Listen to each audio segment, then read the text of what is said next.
I love to hike, and I'll have to admit there's no place I would ever rather be on a day off than out here in God's beautiful creation so that I have time for my mind and my soul to connect with Him. And I've always been like this, but when my kids were younger and I was working full time, I didn't have the time to go hiking. And so I would do things like go running, or I would spend time on my hammock in my backyard, or look forward to that summer vacation where there would be a beautiful venue for me to go sit and spend time quiet with God in the mornings before my day started. But whatever the situation was, I do know this, that my heart and my soul have always longed to spend time alone with Jesus, because that is the way that He has hardwired us, which makes sense. So I couldn't help but come out here today in one of the spaces that I go hiking as I thought about the verse that we were going to talk about today. And that verse is from Psalm chapter 46, and it's verse 10. And here's what it says. It says, "Be still and know that I am God."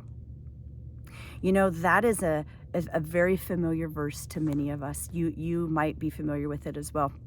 It's written on t-shirts, coffee mugs. It might even be one of the verses that you have memorized. But I'll tell you, it is such a rich verse, especially in the context of when it was written and why it was written. And that's what I wanted to share with you now as well.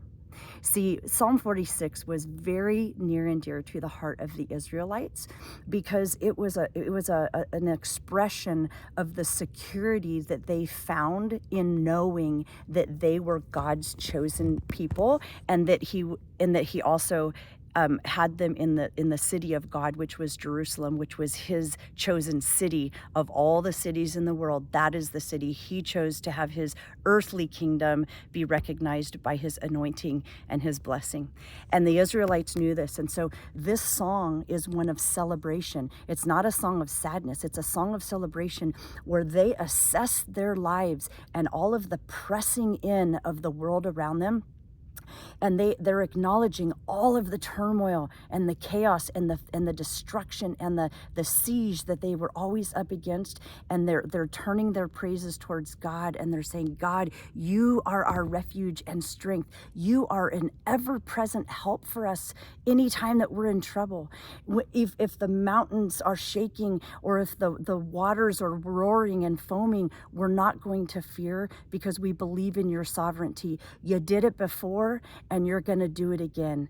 And that's what I love so much about this psalm, is the fact that it's not a lament. It is their opportunity to recognize that even though we do fear, we do try to take over, we do tune Him out sometimes in life, and when we think that we've got problems and we have to solve them, we often go to Him as a last resort. But what they're saying is, no, you are always there. You've always been there for us, and you always will be. And you know what? That is His message to us today as well. It's not till toward the end of the chapter, where after they're painting this picture of complete turmoil in the entire chapter and saying He's still good, that then we hear what would be like the words of God, where in His voice we hear, "Be still and know that I am God." And I find it so interesting that He says this, because he is setting up this story. He's teeing it up to drive His point home. He's saying, in the midst of all the crazy, just stop. Enough. Just be still. Just take a deep breath. You know why? I just want you to know up here. I want you to know in here that I'm God. That I've got this.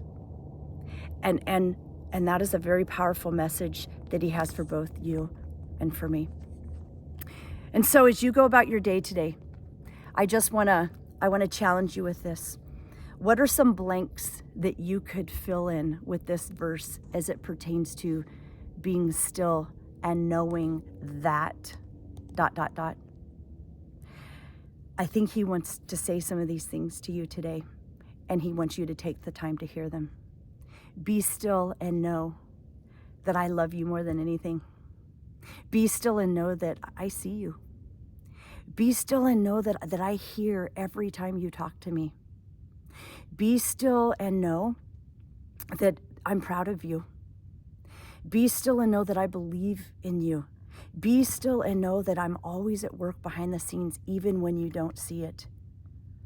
Be still and know that I love being your dad. Be still and just know that I'm God.